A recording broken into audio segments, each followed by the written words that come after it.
larger theory of change for cities that we are espousing, but working patiently to see what outputs, outcomes, and impact can come over a period of time.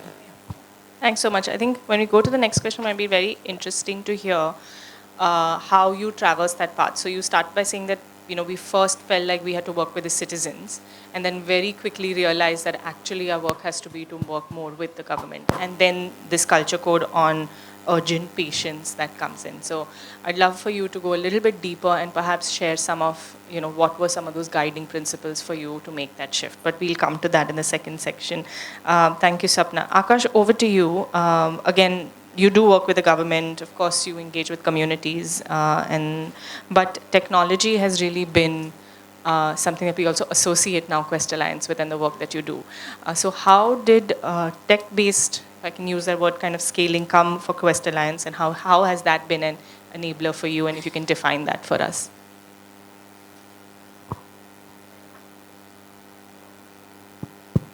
Yes, now it's fine. Okay. So Quest has been working for the last 20 years in the area of looking at school to work transitions. How do we get young people from education into meaningful work? And in order to do that, we have been focused on 21st century skills, specifically also career decision making, digital literacy. And one of the first things that 20 years back when we started, the question was that a lot of education company, or rather a lot of technology companies are driving the discourse of education, and a lot of software training was happening around how do you really put some of these softwares in the hands of educators and classrooms and see how they can use it for the purpose of learning. But if you had to flip that and say that the education philosophy, the education principles, good pedagogy should sort of design the use of technology rather than the other way around, then that was one of the questions. Everyone was thinking about scale, but is the education thinking really guiding the use of technology, and therefore is it directed by pedagogy, was one of the areas that we were really interested in asking what could it do. And when we looked at 21st century skills, one of the key gaps at that point was the facilitator. Are there facilitators and educators who are understanding 21st century skills, who are understanding life skills, career skills, before you can actually take it to the classroom? So one of our first technology-based interventions was for the educator as a learner, and educator then as a teacher. So what we realized is that oftentimes there are training of trainer programs which are more like just in case learning models. Come for a training, we will train you, you go back to your classroom, and you may or may not use that because there's too many other things happening in your everyday life for you to feel like I have that retention and I'll actually apply that. So one of our first sort of technology-based interventions there was more what we call just-in-time learning, which is saying when I need to learn, can I learn at my own pace, rather than feeling like I have to recall a lot of TOT-based ideas, and then just-in-time was not, it was CD-based, it was, looking at a paired facilitation model, like a paired learning model. So the facilitator is not learning on their own, they are learning with a partner. They are also focusing on reflecting on their own learning experiences, on their own life experiences, and technology was really a facilitator of that reflective process of learning. So I think that was one of our, I'm talking 20 years back, where there was not enough access to internet, and some of this was distributed on CDs or other forms of distribution and dissemination models which were offline. But as we progressed from there, so we figured that educator as a learner, learning from their own life experiences, how to deliver and how to bring your own life experiences to the classroom process, to the classroom learning process, was another important aspect. Otherwise it becomes a lesson plan and you have to parrot that in front of the learner. So in that case also the reflective process of what do I learn about these life skills, and then how do I teach, bringing my experience to the classroom learning, which means I become vulnerable with my in front of my learners. I build those relationships through being open, etc. Became a key principle as well. So, what do I learn? How do I teach? Were the two basic foundational aspects of the tech-based learning. And then when we extended that to saying, okay, how do I connect with others? Which meant, what is the peer community that I can develop? So we were using then the popular tools like Facebook and other things to build those peer learning communities. And finally, as we started saying that, okay, it's not just enough for the facilitator to deliver what curriculum you want to ask them to deliver, but there is something about the mastery or the autonomy or the purpose of the educator themselves that we want to unlock. So that's where we brought in a more choice-based learning, which is when all internet and all of that came in. So the choice-based allowed the learner, the educator, to set goals for themselves. I want to learn something that that is related to my practice. Got it. And can I build that out? Sorry, No, I think that was longer, but yeah. No, that was very interesting. And what I want to bring out of that is how you have been responsive to the needs of who you work with and really thought of technology as a way to be truly that connecting the dots across, right, and evolving with technology. So you're talking about days when CDs and all were available and how you were able to make use of that. I think what would be helpful to you, and we'll do that in the next section, is just dive a little bit deeper into CDs and Facebook and all were available for many organizations that perhaps work in this space, right? Like, and what were some of your internal discussions, values, choices that pushed you to say, I think we should leverage that, and not perhaps get overwhelmed by it or find that would be hard, to deal with, and we don't understand how technology can, when you're talking 20 years ago. So what I want to bring out of this is there's some bold choices at that time that you made, and what kind of enabled that, and we can get into that a little bit, but thank you for sharing. Rukmini, over to you. We'll be opening for audience question a little bit towards him. Oh, okay, but please make a note of your question. We definitely want this to be, a chance for everyone to ask questions, so we'll come back to you. But Rukmini, when you and I were talking about, and I was chatting with Rukmini when we were preparing for this session, and you spoke a lot about how it was, and of course, Pratham and Asar have been such path-breaking models that we've all learned from in the sector. But there was this part which was always pushing, I guess, internally to be like, how do we make this a problem for everyone? Like, how do you get citizens and communities to really care about it, and not just the government or not just the civil society? Can you talk a little bit about that? For the movement to roll forward, why was citizen participation really critical for you? So, Yeah.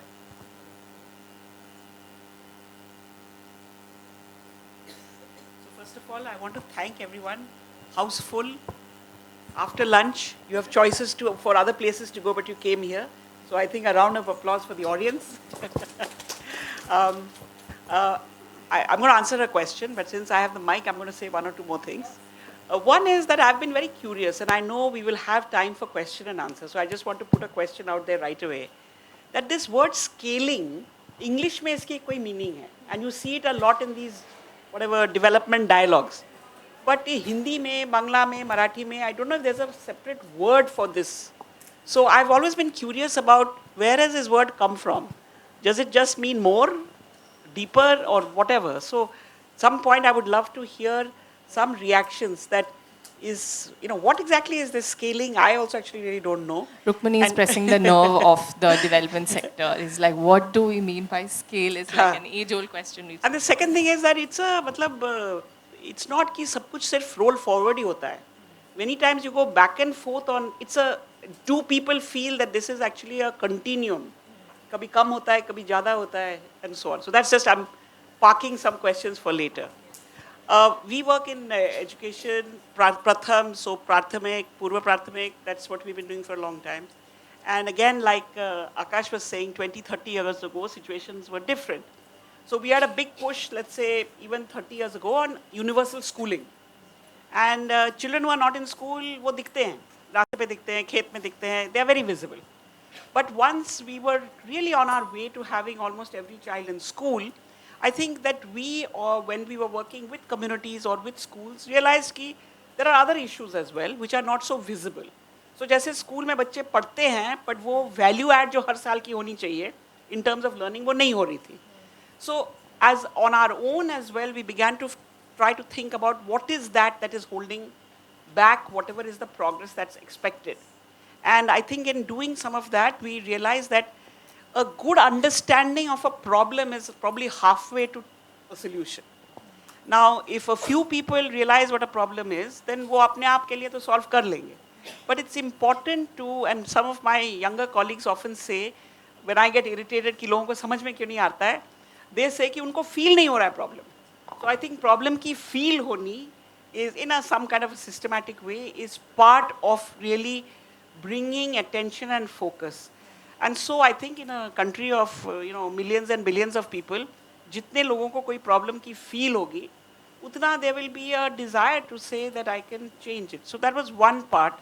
And I think what we were doing on our own internally was what we were doing with whoever was around us. Second thing is that we also realized that this takes hands-on work. मतलब मैंने report में पढ़ ली ना कि problem है, तो लगता है यार इंडिया बड़ी जगह है, बहुत सारे प्रॉब्लम्स है, तो कोई कर लेगा ना उसको solve. But when it is in my mohalla, it's in my gully, it's in my neighborhood, where the aggregate, so many children, is the same as the children I know, then I think it's a little bit more difficult to just walk away from it. So underlying Asar became Asar in 2005. But we had done a lot of other things before, like village report cards. कि इस गांव में बच्चे school जाते हैं कि नहीं, बच्चों के पढ़ने लिखने का क्या है, how to have these conversations with each other at the community level, at the school level, कहाँ पे ये conversations होनी चाहिए, कौन सी activity होनी चाहिए. All of that, I think, helped us to realize that, the more we all think about something together, the more we have a feel, the more likely we are to do something about it. So, 98% of children of the age group 6 to 14 today are enrolled in school. And that didn't happen overnight. That happened because there was a joint, shared understanding of what going to school means. Whether it's a grandmother, whether it is a panwala, whether it's a rickshawala, whether it is government, सबको समझ में आता है कि भाई school जाना मतलब क्या है. So if we want universal learning, तो कुछ तो हमें प्रयास करना पड़ेगा that brings everyone together. Yeah. So I think that was the... I think it's so interesting because for you, Rukmini, or for Pratham and Asar, as you're talking about it, how do you get everyone to feel the problem was important, and that kind of guided some of this, the use of data. Sapna, when you spoke about it, it was a bit of if we don't work with the government, you can work with the citizens, but we don't work with the reform and policy level, and then this urgent patience, which is, you can feel the paradox in that, right? Like, how do you, and that became sort of your guiding and continues to be. And Aakash, as you were speaking about it, a little bit of how you said we need to flip how technology was being used, because learners are at the center of the work that you do and how you treat everyone as learners. And thinking of CD time to Facebook to what technology and AI, as I'm sure you're leveraging a lot right now, you've traversed that journey of technology. Which then brings me to the second part of this discussion is, Aakash, we can start with you, is what were the difficult choices and trade-offs? And what were some of the values that perhaps guided how you traverse that path with technology or as that enabler for scale? I focused a lot on the educator while we do some work with the learner-facing technologies as well, specifically around, how do you go from consumption to creation? How do learners become creators of technology-based ideas and expression as an expression tool as well, and not just something that is, content driven. So that's just to park that as part of the thinking. We've also worked with learners on that journey. In terms of tensions, and one of them was obviously the access and inclusion tension, right? Which is saying, are we just leaving out a lot of learners who don't have access to internet, who don't have access to devices when we design technology-based learning models. And in that, can we really innovate for offline distribution, offline access, which can also create a rich learning environment through local labs that can be infused with small 3,000 rupee Raspberry Pi servers that can really enable the access at the first mile. So that was one of the tensions, that do we really go down this path and will we exclude people, or do we really need to innovate around access? I think the other tension has always been in terms of, you try to design solutions that you want them to be perfect versus the iterative, what is working, put things in the hands of the users faster than spending a lot of time trying to design the perfect solution. And with technology, I think people tend to go a little overboard with the nuances and the fine tuning versus get it out in the hands of people fast. I think the other tension has been around this whole metric. What is the real metric? Is engagement the metric of learning, or is how do you really measure learning outcomes where you're obsessed with the number of views, the time on the actual task that people are having versus is learning really happening? And are we able to know that the early indicators could be engagement, but the long-term indicators also need to be unpacked better with teachers, especially evidence of practice, how are we applying it, and things like that have been a challenge to measure when it comes to tech and the learning piece. I think finally the whole digital fluency of our own staff and our people in our teams really able to embrace and embody this idea of technology-based learning and the values that then they pass on to the educators, the learners that they reach out to. So embodying that sort of learning attitude with digital being a key learning that you need. And at the end of the day, I think products are mostly broken, I feel, but the values that you embody as people who are taking this to our communities and learners is what really also makes a lot of lasting change. It's not just the sort of platforms and the content, but the values that are getting transferred. And our people are able to actually embody those values rather than feeling like we are tech first. That I think holding that tension, that you're not going to get those people always, that they'll have to learn, and investing in that learning process, I would say, has been another And I'm sure it's an area. ongoing journey, as technology itself is evolving so much. Every time there's a little bit of it's not something that's static, right? You're also kind of moving along with it. I just have one follow-up question on that, Aakash. You spoke a little bit about how you, this point on measurement. Something as simple as like, measuring outcome and use technology gets really complex. And what do we measure? Do we measure engagement? Do we measure the outcome? How did you resolve for that? And I'm probing this a little bit further just so that it can illustrate for the audience a little bit what that has meant for you internally, but also in how you have perhaps taken your funders and your ecosystem kind of along with that, right? And the changes that you had to make. If you can just elaborate on that a little bit. I think one was what we realized when we, dug deeper into the learning outcomes piece, was that the learners who are, say, below a certain learning level with technology, they overcome fear, they overcome this whole sort of being judged, and having the freedom to try multiple things, or try to learn the same thing multiple number of times.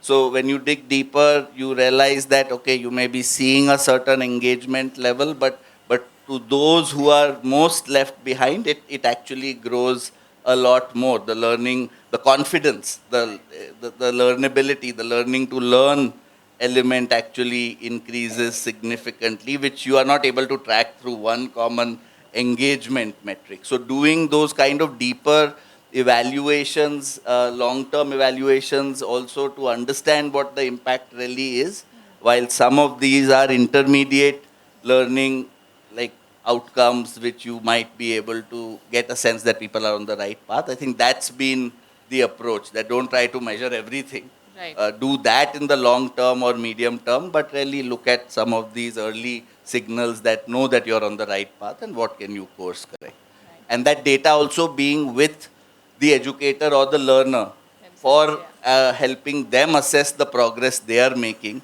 has also helped significantly for them to set goals of Right. what they want to learn and bringing that data back to them. I think that's the other piece. Which is No, thank you so much. We'll come to you, Sapna. Talk to us a little bit about the culture codes and how those have been, where they came from and why they continue to be something that guide you through your engagement on policy reform and working with government. And why something like an urgent patient, where does that come from? And Okay, slightly longish story, but I'll try and keep it short. So when we started the whole citizen participation efforts nearly 25 years ago, we'll be 25 next year, very quickly, in 3-4 years, said that, well, that's really important, but there are no platforms for participation. So what is it that one really wants to do, right? And we had many choices in front of us. Should we file PIL? Should we do constitutional amendments? Should we start working with government? And so on. And well, having seen the history of how many of the other efforts are panning out, we said, let's look at a large-scale reform agenda. And that was the genesis of the JN mission in 2004-5, and it was launched in 2005. Of course, it has gone and seen many avatars, and it's evolved over the last 2 decades. But I think what really was important was a few. I mean, we have 7 culture codes, but I won't touch upon all of them. But a few of them which are important. One is really to look at a lot of depth in work, right? And to be as comprehensive as possible, which is why it took time. It took time. And you have to enlist champions. You have to identify people who are able to walk this long. It's like a marathon, like we heard earlier in the morning. And there are sprints within the marathon. And that's where the urgent really, comes in. But it's been a long marathon. And ultimately, while we started off, right, and the original intent was, yes, you want to improve quality of life for every citizen in the country. You want to help every citizen fulfill her potential in the nation. But you want to start with basic quality of life. And basic quality of life requires money from cities. And where is the money? Well, the money is lying locked up in various forms and shapes. How do you unlock the potential for cities? And how do you improve resource augmentation?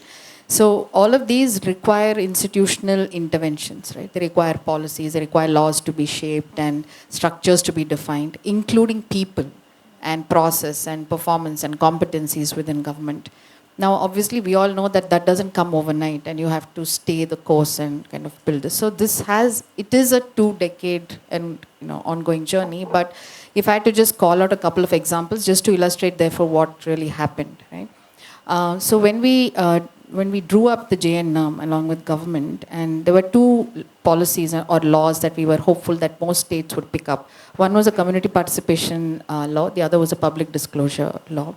And we have many states that have passed it in various forms and shapes. It's not really translated down to the city and to the neighborhood, so we're not seeing the platforms fully in action yet. But while we did that in 2005, we launched the cityfinance.in portal in 2020 in the middle of COVID. Right, and that actually happened because we were saying, where is the space that cities can actually publish financial statements? How do you get data into one particular place? How do you create competitiveness between cities? How do you really understand what are the trends in spends and expenditures? What is the kind of budgetary flow that you can track, right, from the center to the state and then to the cities? And there's no one space that you can really do that. But it's not like government wanted a city finance portal, right? Well, you designed it and you advocated for it, and you found champions who would talk about it. And then you demoed a prototype and said, this is what it possibly could look like. And well, it made sense, and then it was launched. And so now Mahua owns it and runs it. We have over 15,000 financial statements on the portal. You have that, you have about, I think, budgets of 11,000 budgets are there, including for this year from some cities, over 4,300 cities. which by itself doesn't really solve the problem of quality of life and infrastructure, but it's a milestone, it's a big step forward in putting in systems and processes. Now, if you ask me, do cities know how do you know, apply for this? How do you draw up your budget statements? Are budgets common in a format and a framework? No. I mean, you can ask my team. There is sleepless nights spent in just trying to arrive at some method of rationalizing how budgets are coming up, you know, from various cities, right? But you have data, and data helps actually make decisions, and data helps cities really see where are they, what are they really missing out on. But if you really look at the timeline, this is like some 15, 18-year journey from when we started off in July of 2002 with the first public disclosure meeting in Bangalore, right, to city finance, and then working with you know, the finance commissions and so on. But it still goes back to the same approach, right? You need to scale by actually having government take the onerous task of really institutionalizing it, letting it really play out, you know, for stakeholders and so on. It cannot be organizations that do that. But you know, there are capacity gaps. You know, there is design gaps. You know, there is very little space for innovation and thinking in quick spurts, right? It will come over a period of time. So our role is therefore to catalyze that environment within government, but work with them because only they can deliver on scale. Right? So that's an important aspect. Yeah. Thank you. I think Aakash and Sapna, both of you were speaking there. Want to summarize it and then get Rukmini's thoughts on it. Is there is a journey that you take even internally with your team as you are adopting these models, because there's a bit of like saying that be patient or let's try this, and so there's a learning journey you take internally, and then of course it kind of is the journey that you take with your ecosystem as well. I think Rukmini, can you share a little bit about when the journey happened for you and through the Pratham and Asar's work? What were some of the trade-offs perhaps for you, and what you had to say no to, and to be able to make this possible? I'm thinking hard. So I think there's always a trade-off between I want to do this really well and deep versus I want to spread this little bit that I've learned to more people. And I think this is a natural tendency in, I think, many places. We work, and I'm sure many of us all work with a lot of energetic young people. And I think that to me, you know, over these last how many ever years, I feel one of these, underlying whatever we do is also the idea that as a young person who is interacting with a bigger world than their school or their home, having a positive experience, having some autonomy is really important. So, you know, whether you're going deep or whether you're going wide, having the space to really try yourself out. Because I really feel that part of this whole development business is feeling that I can also do something. It's not all always has to come from somewhere else. And so, you know, if you're a kind of person who wants to do something more deep, do we have a place? We or anybody else have a place for that. And if you want to go wide, now, having done some, you know, wider things, like the year we started Asar, and sometimes not knowing exactly what you're getting into is very helpful, you know, in retrospect. Because if you did, like even the name Annual Status of Education Report, you know, Asar sounds nice, it's a nice acronym. I don't think we realize what annual means. So 20 years later, we are sweating because it's annual. You know, you have to do something annually.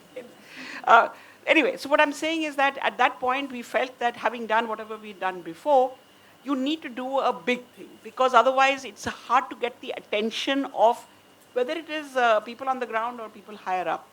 And so, you know, really being able, I remember we had 4 young people who went to the Northeast, only because somebody was from Assam and somebody was from Manipur. And they had 75 districts to tackle. They left Delhi in October. They didn't come back till January. And they figured out what to do. Now, there, I think that that's the kind of, so this is not a trade-off. I think it's just letting go and saying, let's see how far we go, and how do we learn from that process, you know, for the next step. So, you know, depth and width, I think is certainly, I don't even know if it's a trade-off. I think you have to, within your own, you know, family, figure that out, you know, in some way, so that, you know, you have I don't know what the right word is. Madhav, who's one of our founders, says, "हाथ में जो है वो हथियार है." So, हाथ में अलग-अलग तरीके के हथियार चाहिए क्योंकि हमारे सबके हाथ एक जैसे नहीं हैं. So I think that, and then once you go with that, then you learn what the next thing should be and the next thing should be. So how do you keep this, engine of curiosity, of learning, and I think some amount of frustration is also very productive. Now I don't know what the metric of the right amount of frustration is, but it has to bother you to want to do the, the next thing. So I'm not answering your question at all because I don't know how to answer it. I think you did. I think you did. I think these are some of the ingredients Yeah. of how, you move from one thing to the next. Absolutely. I like the point you made that it doesn't have to seem like a trade-off. So I stand corrected even in my question because I'm just reflecting on when all three of you, it didn't seem like they were just choices, and then ultimately a lot of your choices are guided by your values and the people you work with and what they are passionate about. Yeah. Something that we think of back at work is most of the time, don't let the best become the enemy of the good. So that's a very important, it's helped a lot actually. And create the time to think about what has gone well and what I need to learn. Yeah. Sometimes it's such a treadmill that that time isn't there. Yeah. Because I think the real fuel of all of this is some curiosity, some frustration, but a big deal of learning. Yeah. And learning, knowing how to learn from other people, I think takes your own journey, forward quite a bit. So how do you learn, I think, is a big question within anybody's work. Yeah. And what have you done with that learning? Yeah, thank you. I think I do have one more question, but I want to make sure we have enough time for the audience to interact as well. So we'll open it for questions. If I can request our kind volunteers to perhaps help with mics if needed. But to the audience out there, sir, I think you had a question right in the beginning. Oh. I hope it comes back to you. But anyone else, questions for our panelists? Yes. Put up the slide because he had a question. Yeah, there was a reflection question on the slide. If we can maybe put that up, that can jog your memory. But in the meantime, sir. Yeah, I really like your concept of feel for the problem, and then that leads to the feel for the problem, and that leads to the desire for change, and then linking it to urgent patience when it comes to work with the government. So I want to link the two. I want to hear from you, is it possible for governments to feel for the problem and sense the urgency and looking at things? And how important is political capital, working with the political parties? So those two questions.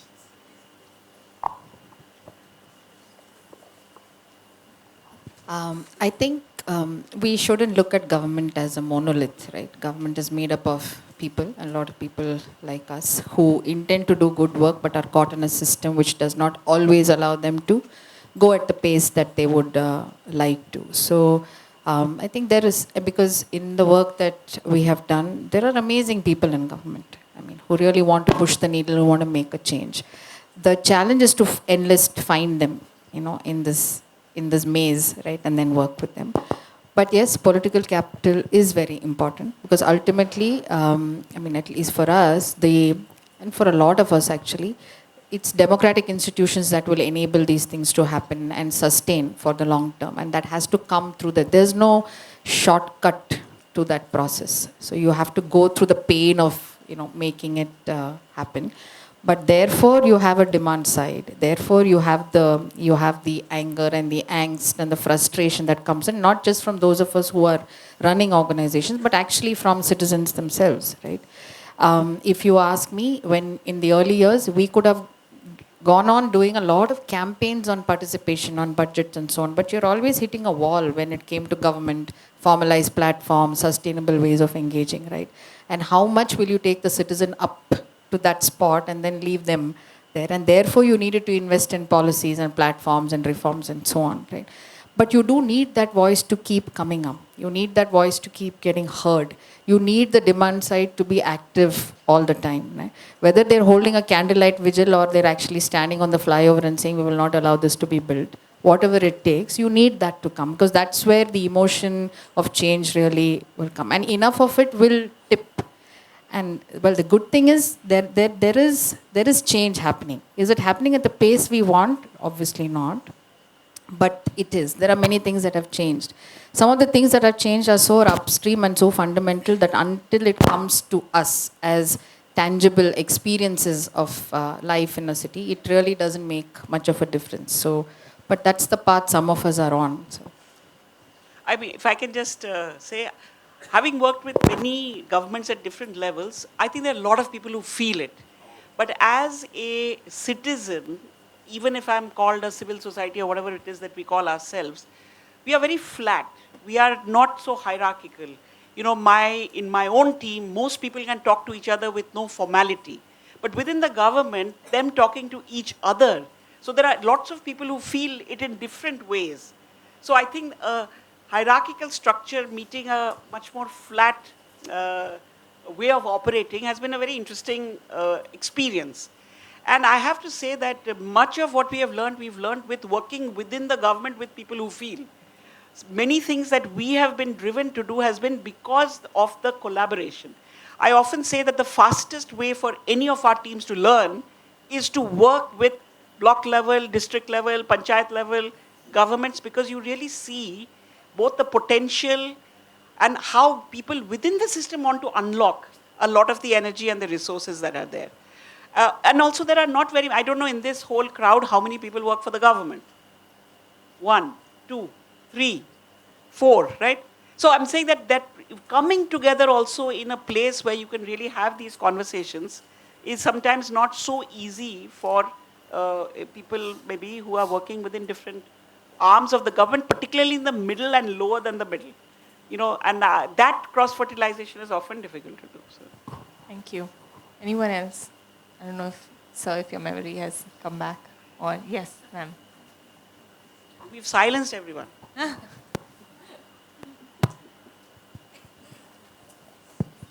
Yeah, hi, my name is Pragya. I work with Involved Learning Solutions Foundation. Previously, I was working with Quest Alliance. Hi, Aakash. So, yeah.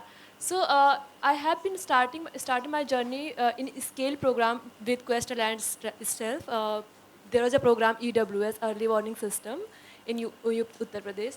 So from then I've been working in scale with government stakeholders. But one of the challenge which I realized that time and which continues so far, that is I feel that in government stakeholders, people, I mean, we as a team, we as an organization realize that this idea is feasible, this is doable, and when the stakeholder can put a bit more a bit more effort, then they can do it. And they will get the benefit of it. And we plan those ideas in a such a way that it will directly target their pain point. Acha, ye aapka pain point tha real, as sir had mentioned. But we are not in the position to convince them because that idea is not mentioned in a policy document directly. Maybe if we take the example of education project that is not mentioned in timetable of the schools. So it's really tough for us as a workers to convince them, first of all. And second, our direct stakeholders with whom we work, like in UP we call it ARP or BOs or district education officers. In such point, I mean, I feel like on certain level, we convince them very well, and they also understand our points. But when it comes to shifting, transferring the knowledge to other level, towards teachers, towards parents, then they got stuck. I mean, so I'm trying to figure out how to do that. Maybe the part of adult learning comes there, maybe some behavior or knowledge practices comes there, but still I'm just trying to navigate. Maybe you guys are expert in scale, so you can suggest us. Thank you. And Aakash, if you want to share from your experience how you might have seen some of those shifts happen. I mean, specifically in case of the early warning system, which is identifying children at risk of dropping out, and how do you really, bring that to the attention of the principal or the teacher, is what I understand where you are referring to that example. At least the learning from Bihar in doing that was that, you need to have some sort of a state level framework or a state level understanding that, how to track children who are at risk of dropping out, and then that is an essential part to make sure that then the districts understand that this is essential to do. So that is a that's a foundational thing, but sometimes the community demands, like for example, parents and the interaction between parents, like the block education officer sometimes has to, track some of the children who are out of school and give them, money or things like that. So sometimes, at least what I have learned is that the education officer does not necessarily monitor the principal who needs to do this. They take on the job themselves, as opposed to getting the principal to also understand that they need to do this. And the BEO's job is not to run behind people. So the whole system needs to understand why this is important. And oftentimes we miss that, why it is important. It's just that it has to be done. And that's at least one reflection on what you said. Yeah. I just want to add that, again, there is no one magic kind of solution. But again, because it's an education field, maybe I can add that two things. हम लोग बड़े बहुत आंगनवाड़ी के साथ काम करते हैं. And we have everybody has good content, good idea, ये वो whatever. But recently what we've done is हमारे सारे लोगों ने आंगनवाड़ी टीचर के साथ 2-3 महीने आंगनवाड़ी चलाई. Because while I may have one good idea for this, she has to actually manage many things. So do I have the right understanding of जब उसको full time एक कुछ करना होता है तो मेरा आइडिया उसके पूरे पोर्टफोलियो में कहाँ घुसेगा. So starting from that point. The reverse is one of the things that say we are doing in UP and have done for a while is to say that children who have reached 3rd or 4th, जो अभी तक they are still weak in their basic foundational literacy and numeracy. So teaching at the right level is what the approach is called. Now, वो करने के लिए it means that I have to step out of my normal timetable, my normal curriculum, to take time out to work with the child at their level and move upwards. So at one level, a teacher doesn't have the power to change her own timetable. Correct? That is there. Secondary education is too far to realize कि भाई classroom में इसकी क्या दिक्कत है. So one of the ways in which we've been working on this matter is to say कि a cadre of people who are district and below, पहले आप हमारी method को सुन लीजिए, समझ लीजिए, criticize करिए, which is the first reaction usually to say हम तो बड़े सालों से पढ़ा रहे हैं यार, तुम कौन सी नई चीज़ मुझे बताने आए हो. But एक 3 हफ्ता आप उसको करिए 1-1 घंटा, ठीक है? उसके बाद हम फिर बात करें. And almost inevitably, this I've seen everywhere, is that you need that space for them to be able to do this, which has to come from above. But if I really want you to believe that all children can learn, तो आप 3 हफ्ता इसको करके देखिए. And at the end of, why 3 weeks is because when we do it ourselves, we know कि 1-1 हफ्ते में बच्चे का level बढ़ जाता है, right? Now after that, there is what I would call that these are leaders of practice who have the skill. When the policy environment or the opportunity is right, तो फिर वो बड़े तेजी से हो सकता है. When maybe the opportunity is not right, these leaders of practice still remain in the muscle memory of the system. And जब भी मौका मिलेगा, उनकी आवाज आएगी. But their strength comes from कि हमने किया है, हमने बच्चों के learning level को बदला है, इसलिए हमारे पास वो हथियार है जिसको हम unleash कर सकते हैं. So I think that this changing of practices, changing of mindsets needs doing. वो सिर्फ manual से नहीं हो सकता है. That is what I feel. Then it can be shelved. But if you have yourself changed 30 children's learning trajectory, you're not likely to forget the power of this. You may not be able to execute it at the level and the scale at all times, but when the time is right, you will be one of the forces that's bringing about that change. So it's a, what is it, marathon and sprint and swim and all of that is in there. So ये लंबी race के घोड़ा होना बहुत ज़रूरी है इसमें. I think that's one of the takeaways from today definitely is the patience that we need to show as we think about scale. Yes, please. Yes. Sorry, I kept ensuring that you do get your question in, but thank you. I have 2 questions on this, exploring the enablers to achieve scale. I'm talking on that slide. One is we need to add the organizational structures, if they are changed, that also leads to change. Whether it is farmer-producer organization, cooperatives, SSGs. Technology was not there. It was not citizen-led. but the structure changed. That also leads to, scale. Number two is, especially in the religious and faith oriented organizations, it's the leadership which is important. None of these mentions that. So maybe leadership should also be considered as a enabler to scale. Thank you. Thank you. I don't know any thoughts from the audience, but I want to make sure that you do get some closing thoughts in. And so, as you're reflecting, on the conversations and our session, would be great to hear your closing thoughts, particularly as you have traversed this journey. How are you now enabling others to scale? And what does that mean in the work that you do for having others to then take on this movement and mission forward, and not just yourselves? So, hear from you. Whoever wants to go first, I'm going to leave this open. If you want, I can tag. Yes, thank you, Sapna. I think what we are doing, two things actually. One is internally in the institution itself, and going back to the point Sir just made, is investing in broad basing, and empowering large parts of the organization to carry this forward, given that inherently the nature of work is such that it's multi-year. I don't want to say multi-generational, but it's definitely multi-year and long-term in that. The other is to really look at what does it mean to partner, collaborate, and build coalitions around similar ideas. Not always for us to build, right? But we've built, for example, the India Public Finance, coalition as part of the PFM fellowship and so on.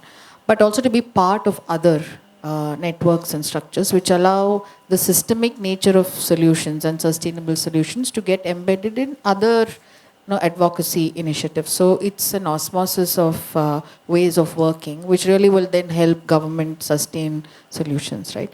So I think that becomes a very important aspect. So it's not sitting with you, it's actually available out there for anybody to be a part of. And hopefully it will find its own momentum and the thinking changes, after which a lot of us will be speaking very similar ways of doing things and getting things done, right? I think that's been an important thing. So definitely something that's more of a push and a strategy for Janaagraha itself is to do more of that, even as you are crafting solutions for systems change. Thank you. Aakash. I think it's also important to integrate it into your strategy and your core way of thinking if you are really wanting to do this. Otherwise, it can get messy. So a few things that we've tried to do. One is that we have a grants program for other non-profits where we've channelized about 150 crores on technology-based skilling and distributed that to other organizations through some of the funding that we get. So that's one thing that we do. The other is more leadership programs for non-profit leaders who also engage with the idea of what does it mean to integrate technology into the organizational sort of scaling process and bring it to the DNA. I think the third is more research on what are we learning from these programs, what works, what doesn't, but also distribute those freely.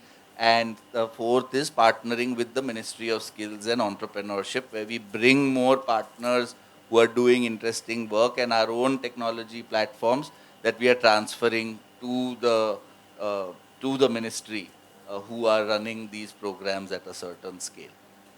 Thank you. I think, again, working with children and schools to a large extent gives you a certain timetable of the year. So there are certain things that pure saal hona chahiye. But there are also times when there is space for doing campaigns or new initiatives. So summer vacation is a time when a lot of things can be tried, and even governments are very open to trying new things. So I think that is one. How do you use spaces which are more flexible, times which are more flexible for trying out some things? We've been doing, like this year, we did a very large summer campaign. कि जो बच्चे 5th से 6th जा रहे हैं, they are actually the kids who didn't have 1st and 2nd because of COVID. So their learning levels need a lot of strengthening. So can we help हमारे मोहल्ले के बच्चे to do this? 6 lakh volunteers came forward. Many governments participated. This experience at the volunteer level may give them a taste for what is possible. At the government level, it is translated to some larger remedial programs afterwards.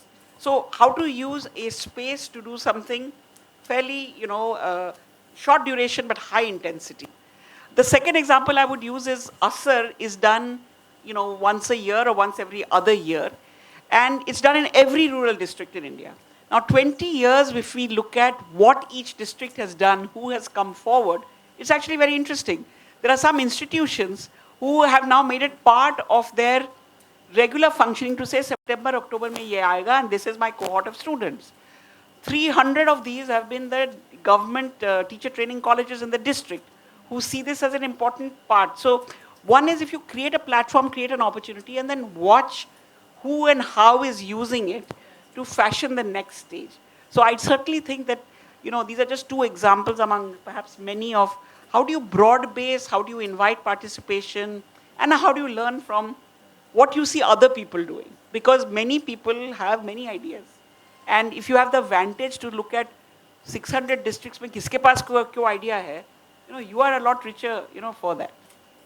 Thank you so much. We're almost at the end of time. I just want to summarize a few things that from the session. I think one, we spoke a lot about, as well thinking of scale, you're also undergoing your own internal change management. So is it working with your staff, working with your team as you're adapting these models of scale?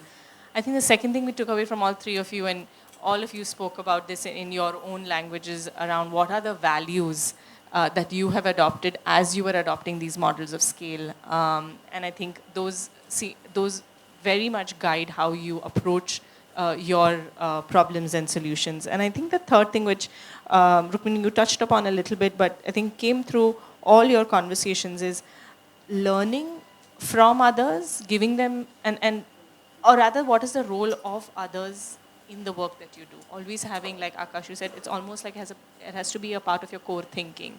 That it's not just about me and my work, but there comes a point where you're like, how am I either enabling others or taking others along, because the work that we do is larger than just our organizations. I'm humbled by the opportunity to be sitting here and posing these questions to our fabulous panelists who day in and day out work on these issues. I just have the pleasure of asking them questions. So thank you so much to all three of you for your time, and thank you for the audience. We are, I guess, some of us are around. You have questions, you can of course come up and ask, but thank you so much for the time. And we hope to build on these conversations in the upcoming DODMs as well. Thank you. Thank you. Can I please request the speakers to be seated? I would quickly like to invite Saida Nagma Abidi, Director of Postgraduate Program in Development Management ISDM, to facilitate our speakers with a token of gratitude.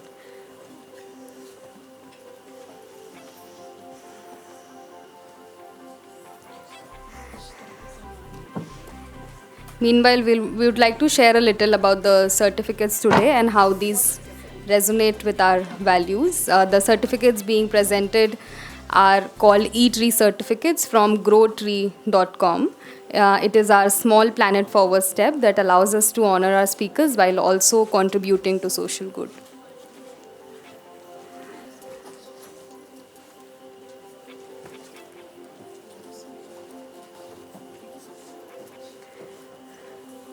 Thank you, Nagma. Can we have a quick picture with all the speakers?